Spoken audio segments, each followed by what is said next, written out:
Christine Sarteski, hello. Oh, What do you think Romana's arrest means for the town of Richmound? This is quite the development. So what do you think it could mean for the town? well, it could be into the end of their problems. They've been trying for 2 years to get help and feeling like they weren't being heard. It's possibly the end. I don't think it's over quite yet because I do think that there's still some people in town, but it could mean, freedom from this group in the near future. What about for her followers in general? When a leader is arrested, what does that do to the following? Could it disrupt things? I think we're seeing that now. I think there is a bit of disruption. Her main followers, the ones who live with her, they have been disrupted in the sense that they're now scattered in different places. The ones who primarily connect with her on through social media, they're rallying around her and supporting her and, coming to her aid, trying to raise money. So it seems like they are rallying around at this point. Could it build momentum? Could she attract more followers in this moment? I've been watching to see that. I don't know. I think that's, time will tell. I think it makes more people aware of the bizarreness of her cult. So my sense is that she'll probably have more distractors, if you will, or people who are saying, who is this person and why does she believe these really wild things? Maybe more of that and less so new followers. So who is she? Let's give people a bit more context. Who is Romana Didelot? She's a woman who immigrated to Canada when she was younger from the Philippines. And we don't really know what she did, when she first came to Canada and even up until about 2020 when she attempted to start a political party that didn't work out. And now she's evolved into a conspiracy theorist who believes in many, many bizarre ideas about the world. What kind of ideas? I actually want to play a clip of her outside of the courthouse because she says a few things that I think you'll be able to pick up on to help us understand what it is she stands for. So why don't we give this little bit of tape a listen? For the team, secure the royal puppies and the funds, you know who to get a hold of. All right, and I'll be seeking a jury a jury trial. And under natural law, you know very well, they have no jurisdiction. Zero. Can you help us make sense of that? Let's start with royal puppies. What is she referring to there? They adopted 2 dogs a couple years ago, and they are referred to as the royal puppies because she's royalty, and so therefore they are, by extension, royalty. And then she mentioned funds. Where are they getting money from? They raise money from their followers. They do a nightly news stream where they request money, and there are people who give regular money, funds to them every day, once a month kind of thing. So they're getting money from followers. How much money? Do you have any sense of what's flowing into this movement? We don't now. I know a few years back when they were traveling around the country, there was a figure of like $20,000 a month that they were able to acquire. I don't think they're getting anywhere near that now. They've lost a lot of followers, but it's unclear how much money they do get at all. Natural law. What is meant by that? That's, I think, comes from the sovereign citizen movement. It's an alternative legal system that actually really doesn't exist. It's really this idea that there's a separate law that she could be tried under, one that she adheres to, kind of like common law in a way. But it's nothing that is legitimate in any way. They hold their own courts, and she claims to have a court under natural law. So that's, I think, where that comes from. What kind of an impact has she had on people's lives? We have a sense of what's happened to people in Richmound and how they feel about things. But in general, what kind of an impact has she had? Well, I've seen, quite a few of her followers lose their homes, lose their hydro. So people who are losing things, if they believe in her and they really try to attempt her tactics or to institute her royal decrees, they lose. They lose a lot. I've spoken to family members who have a family member in the call or are very closely following the call, and they've lost a lot as well because that person might stop paying the mortgage, and then they're worrying about, am I going to have a home in the near future because my loved one follows her and believes in her. So what ended up leading to her arrest? In this case, it was due to someone reporting a possible firearm on the premises. That was taken very seriously. So they went to the premises to, I guess, attempt to find that firearm. My sense from the reporting is that they have not found a real firearm. They have found replica firearms so far. So what are you going to be watching for as this case makes its way through the courts? I'm interested in what is ultimately going to happen to Romana and how will that affect her movement and how she evolves. But I'm also interested to see what happens to the followers and how does she maintain the ones that she has? Do some people fall off? Do people, how are they framing it as well? We've seen some, Romana actually posted a video just the other day from her new location because she's not in Richmound anymore.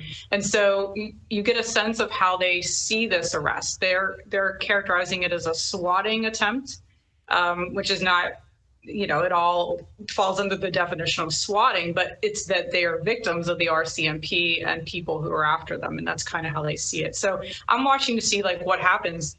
This is something that has never happened to them before. This is very much the biggest problem they have faced as a group so far. Do you think people in Regina will start to see their presence? She's on house arrest in Regina. Will Regina residents start to notice this? I think they are starting to notice this. I've heard from a few who have. There's been a little places on Reddit. People have noted her being in a grocery store. So their presence is noted. How big of a problem it is and it will be still remains to be seen. But I think they are noticing. I also saw the photograph of her allegedly at a grocery store. Do you think that photo is real? How much weight should we give that? I mean, I think it's real. From the best I can tell, the person in the photo is the person she's living with. So it seems very real. I mean, I can't say with 100% certainty, but it does seem real. I know this is your area of research. So you look into stuff like this all the time, but I think for a lot of folks in Saskatchewan, we've just been glued to this story, trying to wrap our heads around what is this, what's happening in Richmound, what happens next. Do you feel impacted after having followed this story and its evolution and seeing how her followers have been kind of sucked into what she said? I'm just wondering what kind of impact it's had on you. Well, I mean, for me, I kind of see myself as an observer of human nature in that way. I never lose sight of the fact of how bizarre this is. So I constantly try to, I spend a lot of time following groups like Romana or other people like that. So sometimes it's easy to become jaded on that sort of extreme end. I see these people all the time. But I always stop and try to think about how truly bizarre it is that this woman has a group of people who follow her despite the ridiculous things she says. So I kind of check myself all the time and realize wow, this is a strange, bizarre story and that people like this do exist. And what does it mean really in thinking about the implications of that? What does it mean? What is the learning through all of this? I think for me, it's the idea that we live in a society now where people, or at least some people, do not require evidence to believe in really extreme or bizarre things. And that is a concerning element of our society, that you can be an extremist, you can say really ridiculous things, and you will still have a group of people who do not require evidence of your outrageous claims. And that kind of worries me, that we would move away from a society in which science and evidence doesn't matter and people will just blindly believe you, potentially because they like what you're saying. And so it's almost like a convenient truth in that way. It's hey, she's saying things I like. I don't care. I'm not going to find out if she's really from the planet Arcturus. I'm just going to go with it because she's saying things I like.